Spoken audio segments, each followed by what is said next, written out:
Ahora, si os parece, a nuestro último invitado de esta tanda de presentaciones, que es Mauro Gil Fourier, que ahora mismo se me posiciona aquí a mi lado. Mauro es arquitecto por esta escuela, es investigador y docente, y después de 15 años desarrollando una práctica profesional en compañía, como muchos de nosotras, genera arquitecturas afectivas. Él se describe como una persona que le gusta trabajar en compañía de otras, y nos viene a presentar el último libro que ha sacado, y que creo que tenemos la suerte de que es tu primera presentación de este libro, ¿no? Si no me equivoco. Es tu estreno. Ahora os voy a poner en pantalla para que veáis el libro, que ya se puede preadquirir. Y os lo voy a poner aquí en el fondo de pantalla para que todos lo veáis. Y bueno, le cedemos el micro a él. Es verdad que se nos ha ido echando un poquito el tiempo encima, entonces nos lo va a contar así de forma distendida. Bueno, gracias por esta presentación. ¿No queréis un café? ¿De verdad? Que está ahí, que lleváis mucho rato. No, yo estoy bien, con el agua estoy bien. Bueno, va a ser algo breve. Es un poco difícil para mí, porque normalmente es fácil poner la pantalla, las imágenes, ¿no? Eso nos da mucha seguridad. Podemos hablar de todo lo que vamos a traer. En realidad, este libro es un libro muy personal, con lo cual no es tan fácil para mí, aunque sea hoy y estemos tan distendidos, hablar de esto. Me gustaría, y de una forma muy breve, como contextualizar el libro, ¿no? Porque de repente alguien como yo, no sé, se pone a hacer un libro que se titula Las casas que me habitan, que tiene que ver con cosas de atrás, de adelante, etcétera. Tengo unas notas que me tenéis que dejar un poco seguir. Se oye bien, ¿verdad? Y ubicarlo en este congreso, al que agradezco la invitación, que me parece tan pertinente. Independiente de las personas que estemos ahora y en esta por la mañana, que estemos en el parking de la escuela, que yo haya entrado en la escuela después de no sé cuántos años por una puerta que solo entraba en algunas fiestas hace 20 años. O sea, hay como mucha simbología en lo que está pasando hoy aquí, ¿no? En todo lo que está aquí. En realidad, si fuéramos un poco atrás para poder pensar en este libro, bueno, y pensando en esto, me iba hace 10 años, porque hace 10 años escribí un texto que no me costó nada escribirlo, ¿no? Uno sabe que cuando escribe un texto, un paper, pues se esfuerza porque diga todas las palabras que tiene que decir, ¿no? Como los términos nuevos, los neologismos, ¿no? Tiene que impresionar al tribunal, al jurado, a lo que sea. Pues escribí dos textos que salieron como muy fácil en esa época. Uno se llama An Ethic of Care in Urban Interventions, el otro es The Architect as Care Provider. Y estos textos que salieron como tan fácil, de pronto detonaron muchas cosas que vinieron después de mi propia práctica, ¿no? Porque en realidad me di cuenta de algo fundamental después de escribir estos textos, y me gustaría decirlo hoy aquí. Las personas y los seres nacemos con la necesidad de cuidar algo. Sin este hecho, nuestra vida no tiene sentido y está desbocada a vivir desconectado de la vida. ¿Y qué significa esto? Porque parece que cuidar puede ser una carga, ¿no? O sea, cuidar tiene muchos aspectos y muchas dimensiones, pero uno se da cuenta que cuando no podemos cuidar algo, hay algo que nos empieza como a trastocar.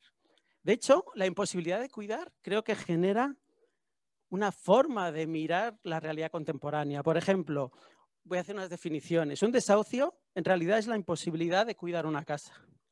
Un trabajo intenso en realidad es la imposibilidad de cuidar la propia vida. Una práctica precaria es la imposibilidad de cuidarnos a nosotros mismos. Esto también sucede en el urbanismo, ¿no? Un suelo en realidad es la potencia de cuidar una huerta. Un suelo es la potencia de crear una comunidad para poder vivir distinto. Un suelo es la potencia emergente de una arquitectura más afectiva con la vida. Esto es lo que creo. En realidad, una casa es la posibilidad de cuidar una familia extendida, una comunidad de cuidado que va mucho más allá de lo biológico. El libro, en realidad, es un ejercicio de entender que las casas las familias, todo este proceso no es solo algo que está fuera de nosotros, sino que en realidad habita en nosotros.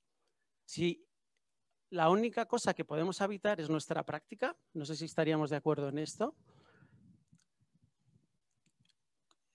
¿en qué maneras también suceden las prácticas que no son las prácticas exteriores que estamos viendo, sino las prácticas de lo que vivimos, de lo que sentimos, de lo que realmente nos afecta o estamos profundamente afectados por ellos, ¿no?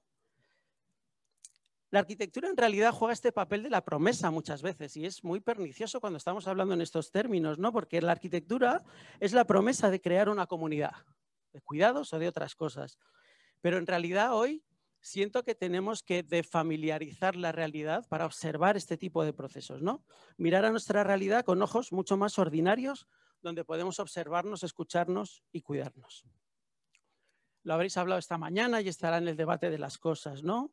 Virginia Woolf nos dijo que necesitamos economía y un cuarto propio. Remedios Zafra nos dice que el cuarto propio está conectado, etcétera, etcétera, ¿no? Pero en realidad, ¿qué necesitamos además de autonomía plena?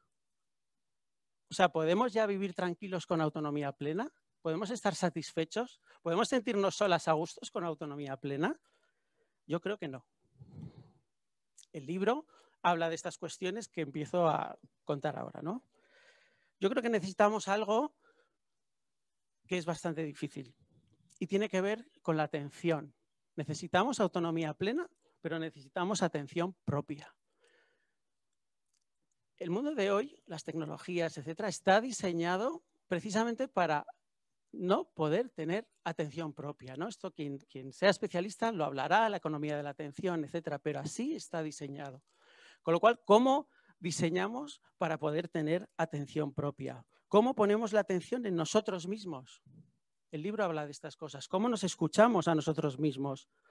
¿Cómo pasamos a la acción en nosotros mismos también? ¿Cómo cambiamos y nos transformamos a nosotros mismos? ¿Cómo nos proyectamos más allá de las proyecciones? ¿Cómo la proyección se convierte en una observación?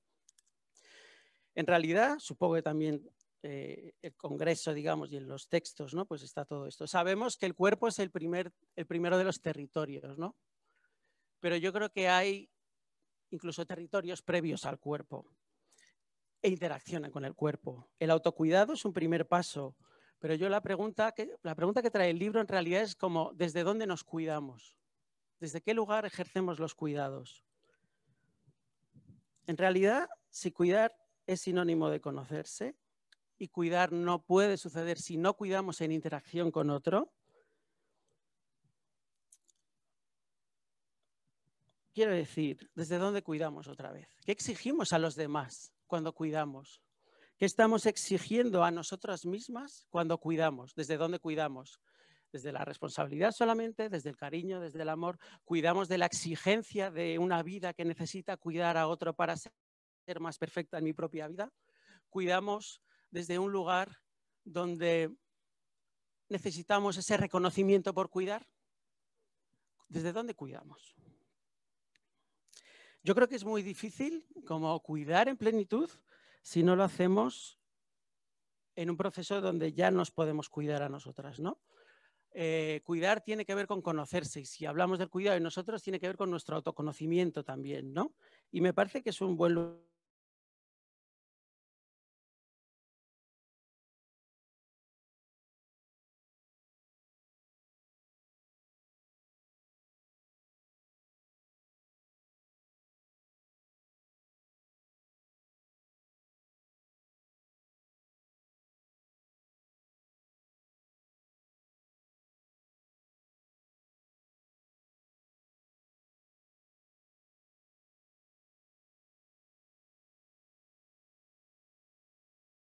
Por ejemplo, a poder escribir un libro que no estaba solicitado, como Las casas que me habitan, ¿no? Alguien no se levanta un día y dice, voy a escribir un libro, ¿no? Y además con planos de arquitectura, ¿no? Y hablan de realidades afectivas, etcétera, sino es como de otra manera. Pero sí me gustaría comentar, por ejemplo, qué espacios nos damos para podernos cuidar. Y cuando nosotros no nos los damos, ¿quién a nuestro alrededor es capaz de tener estas visiones que nos ofrecen estos lugares, ¿no? Yo en un momento determinado de mi vida, en el año 2018, hace 3 años ya, que es lo que ha costado este libro, en Estados Unidos, una fundación que se llama Art of May, con visión, con visión afectiva sobre las cosas, lanza unas becas para personas en su middle age career, como llaman ellos, para que tengan 3 semanas donde puedan parar, donde puedan pensarse, donde no se les pide nada, donde no hay nada productivo y donde de alguna forma te cuidan entre algodones para que algo pueda emerger. Para mí esto fue muy importante porque en ese momento, esas 3 semanas empezaron a salir estas casas como casas interiores, pero que son casas exteriores. Las casas salían del estómago, esos dibujos, y de pronto aparecieron 13 casas, 14 casas. O sea, era una cosa como una cosa loca, vamos, ya directamente, ¿no? Como lo que salió por allí. No me quiero extender mucho, pero supongo que algo tengo que decir del libro. Entonces, me parece que podríamos como leer un trocito muy pequeñito y, bueno, comentarlo brevemente.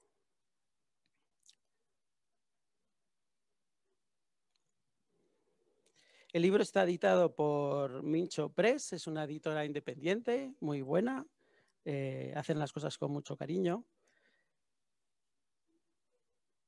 Y me gustaría hablar, como en esta primera introducción, pues como el libro que representan estas casas y explicar solo una de las casas como una pequeña llave de lo que sucede y ya está. Leo el libro textualmente. Este libro es un libro para aquellas personas que quieren habitar la vida con todas sus consecuencias. Algunas de ellas están en proceso de salida de un lugar donde no sentían correspondencia ni reciprocidad. Otras habitan un impasse donde la intuición parece revelarse. Otras muchas sientes que ya se han desenganchado de un proceso extractivo que no les permitía vivir en calma. Parece que el ser humano, como especie, a veces tiene dificultades para ir a favor de la vida. La degradación planetaria, la destrucción de los recursos finitos, la contaminación emocional a la que nos sometemos como sociedad, no nos están permitiendo ser conscientes de la vida a la que pertenecemos. En realidad, ¿qué significa habitar la vida de una manera concreta? ¿Y cómo podemos cuidar de la vida en todas sus manifestaciones? Y desde dónde lo hacemos, ¿no? La vida es aquello que se encuentra a nuestro lado, cerca, pero que muchas veces somos incapaces de ver. En realidad, cada vez que observamos sus diferentes manifestaciones, huimos de ella. Querer habitar la vida con todas sus consecuencias, por lo tanto, aprender a habitar la muerte también es una tarea difícil. Cualquier compromiso efímero es válido para apartarla. Cualquier lugar es mejor para no mirarla. Cualquier situación tiene más urgencia que parar y poder habitar la vida. Pero ella, la vida, de nombre femenino, está siempre ahí, a nuestro lado, y nos acompaña. La vida es el movimiento espiral que contaba Marta hace un momento, ¿no? En este silencio, para ser escuchada, para poder reconocerla y también para mirarla de frente. Para dejar a la vida vivir en nosotros no es tan complicado. Si podemos mostrar nuestra fragilidad, como yo estoy tratando de superarla hoy en realidad, se comienzan a revelar lugares que hacen la vida más fácil. Si abandonamos la urgencia por definirse uno mismo o dejar de hacer esfuerzo por construir una idea de nosotros, que son tareas, yo diría, del atrevimiento de sí, y nos permiten atravesar miedos y lugares a los que dejar habitar la vida puede ser una tarea más fácil. Una vez que dejamos que la vida penetre en nosotros, participamos de ellas en infinitas dimensiones. Con lo cual, tendríamos que hablar también que es necesario decirlo hoy, ante el auge de las emociones en un espacio público, político y económico dominado por el capitalismo emocional, diseñado para incrementar la productividad, la predictibilidad y el rendimiento. Es hoy cuando necesitamos la atención suficiente para no sucumbir a la contaminación emocional a la que nos vemos inmersos en el día a día, solas o acompañadas. Este libro se enmarca en realidad en la tangencia de lo que se viene denominando la teoría crítica afectiva, pero en realidad se abre a la posibilidad de experimentar una idea que quiero que quede clara aquí. Disminuir los vínculos no vinculados puede ayudarnos a reducir el consumo de recursos planetarios finitos y habitar en otra abundancia de nuevos recursos, en realidad afectivos, que creo que están hoy por descubrir. El mundo no se ha acabado, está limitado, estamos en conflicto, lo hablamos ahora con Enrique. El mundo está por volver a hacer porque es diferente y tenemos que ser conscientes para ver qué podemos hacer hoy. Bueno, hay un poco más, pero el libro comienza así. Creo que es interesante poder describir una de las casas. Son 14 casas las que el libro está describiendo. Esas casas tienen sus dibujos, tienen sus planos, tienen sus dimensiones, están acotadas, cumplen los estándares de la arquitectura, de la escuela de arquitectura, de los proyectos, etcétera, ¿no? Voy a hablar de la primera de ellas solamente. ¿Me dejáis beber agua?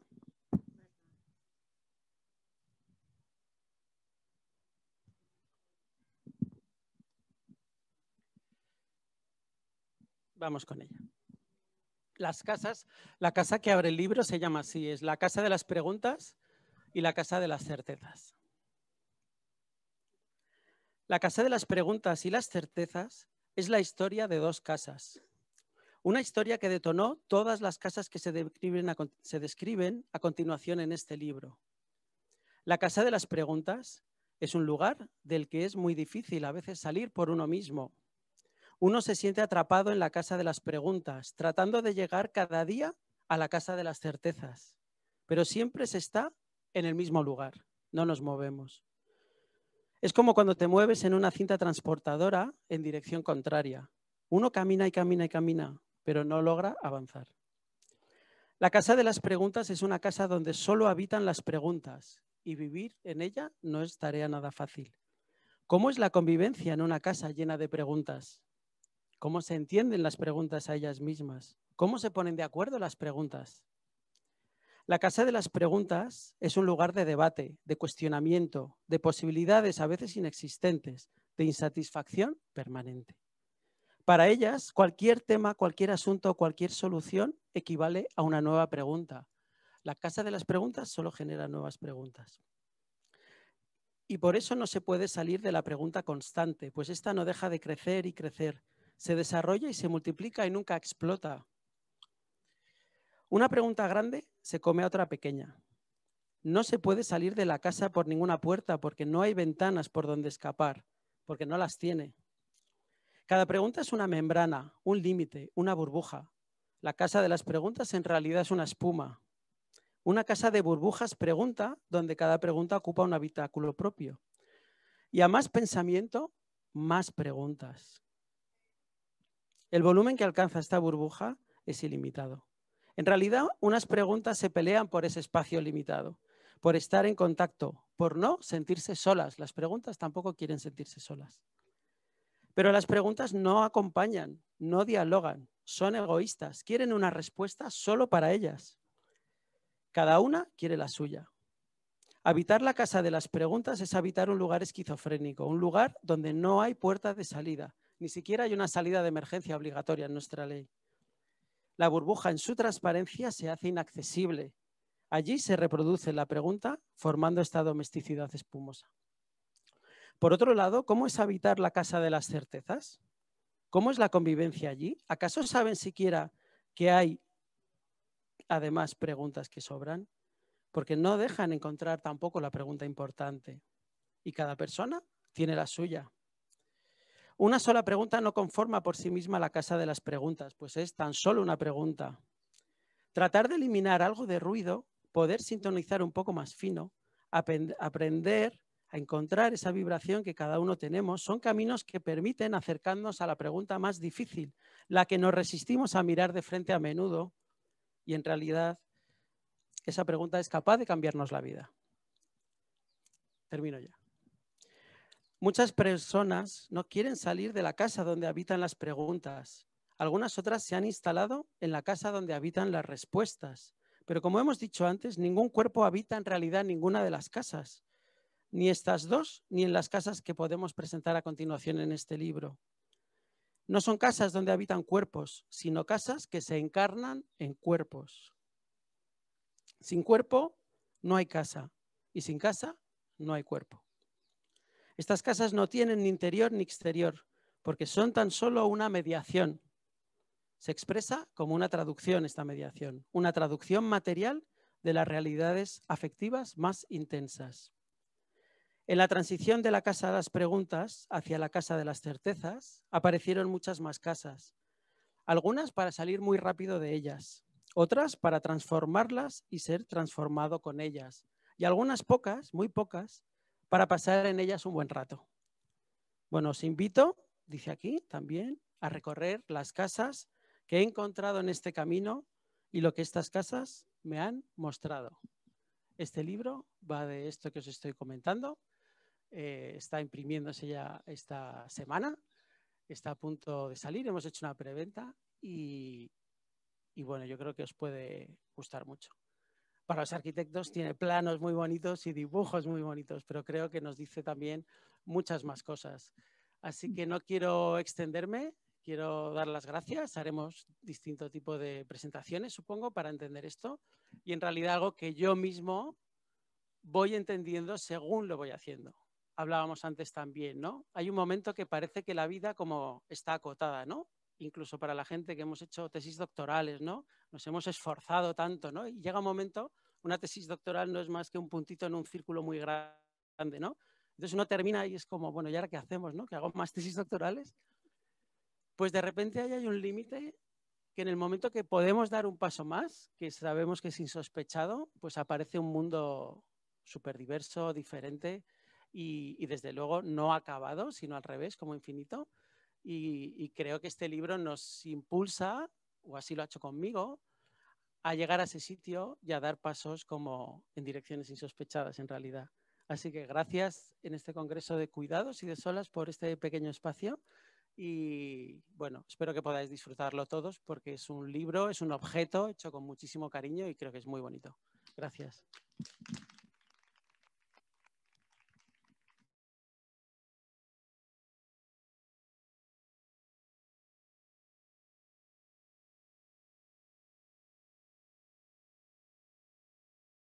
Intentar tu historia y leerla, ¿no? Que ha sido muy relajante también, te diré. Y bueno, yo también que estoy a punto de entregar la tesis, me alegra saber que es un poco como cuando terminas la carrera, ¿no? Que de repente dices, puedo hacer lo que sea, pero no entras en crisis, ¿o sí? Bueno, con este buen sabor de boca, no sé si queréis acabar de comentar algo, de que entremos un poquito así como en conversación, porque luego ya sabéis que a las 9 menos cuarto vamos a tener el visionado de cortos y luego se darán los premios, que en los packs de bienvenida sabéis que tenéis la papeleta para el premio del público, para que lo podáis votar. Y no sé, Mara, si tú te animas a decir algo como de cierre. O de intermedio. He de decir, gracias Mauro, la verdad es que a mí me ha emocionado mucho, ¿no? Y me daban ganas como de darte un abrazo enorme porque me parece que has comenzado diciendo una cosa muy bonita de la que yo nunca había caído en la cuenta, ¿no? Y es esta idea de que cuando uno no se siente cuidador, algo falla, ¿no? Cuando alguien de pronto abandona en su cabeza esto, pues creo que algo falla. Falla como arquitectos, como personas en general. Entonces, bueno, yo me siento muy contenta de tenerte aquí, de que hayas tenido esta generosísima, ¿no? Estos minutos, ¿no? Donde te has abierto, ¿no? Por completo y nos has hablado de muchas cosas. Entonces, yo agradecer a todos los que estáis. Está empezando a hacer fresquito. Yo os animo a que tomemos un café calentito o algo calentito y que sigamos hablando. No sé si tú quieres añadir algo más porque, ¿no? Pues nada. Si alguien quiere decir algo, Enrique. Yo sí, bueno, aparte de darle las gracias, no he leído el libro, pero me ha recordado mucho a cómo Italo Calvino hubiera presentado sus ciudades invisibles. No sé si tiene ahí, pero no, pero me ha recordado mucho. Pero te quería preguntar una cosa muy concreta, y es que la sensación que me ha dado es que es un libro escrito por alguien que ha atravesado un umbral, ¿no? Alguien que tiene una edad y que ha atravesado un umbral que no has contado. Me gustaría, o sea, ¿qué umbral has atravesado para escribir ese libro, ¿no? Y contarlo? Si quieres. Bueno, vamos a decir algo. No, lo que no quiero es extenderme, porque nos podemos extender mucho. O sea, no tengo ni idea porque no hay umbrales. Es verdad que he descrito una especie de umbral, ¿no? mi experiencia personal, que es el libro. El libro no es un libro, como dices, has dicho tú, no es amarillista, no hay detalles personales, es una autobiografía afectiva. ¿Y esto qué quiere decir? Es que uno puede, en ese lugar, desde el cuidado personal, desde esa tecnología propia que tenemos todos, pero que no utilizamos, y por eso Foucault lo puso allí. Hay unas tecnologías que están ya, vienen con nosotros, podemos llamarlas de otra manera. Foucault decía, las vamos a llamar así, tecnologías de hecho, que tenemos capacidad de escribir, de escuchar, de hacer ese ejercicio, ¿no? Yo creo que, y lo voy a hacer más fácil en este umbral, yo creo que nos cuesta mucho estar solos y solas. Muchísimo. Podemos decirlo, la economía de la atención, el capitalismo emocional. Podemos decir, cada uno puede nombrar algo. Nos cuesta muchísimo estar solos.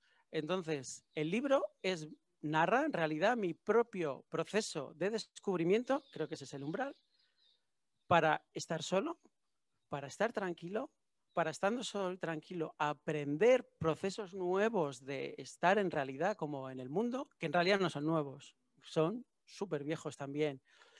Pero es algo que tú puedes escuchar a alguien, puedes leer a un filósofo, puedes hacer muchas cosas y a veces no lo entiendes. Entonces, para mí, la arquitectura, que aparte de que sirve para que habitemos espacios, me ha dado también herramientas que de otra manera no podía encontrar.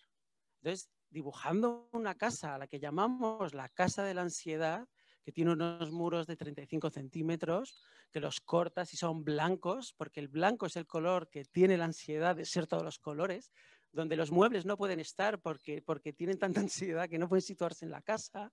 Yo qué sé, con las cosas de los arquitectos me ha hecho comprender historias que no sabía comprender. Por eso creo que es tan importante algo que nombra el libro y quizás necesite ser explicado en otro lado, que tiene que ver con esta idea del materialismo afectivo.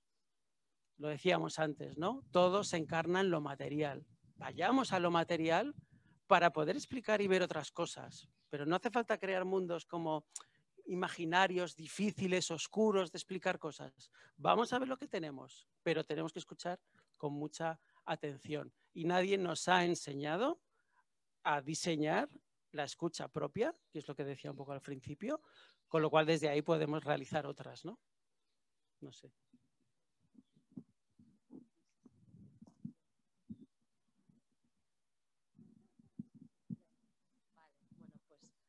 Gracias de nuevo y bueno, pues nos damos unos minutos, ¿no? Sí, para el café y volvemos en un rato. Muchísimas gracias.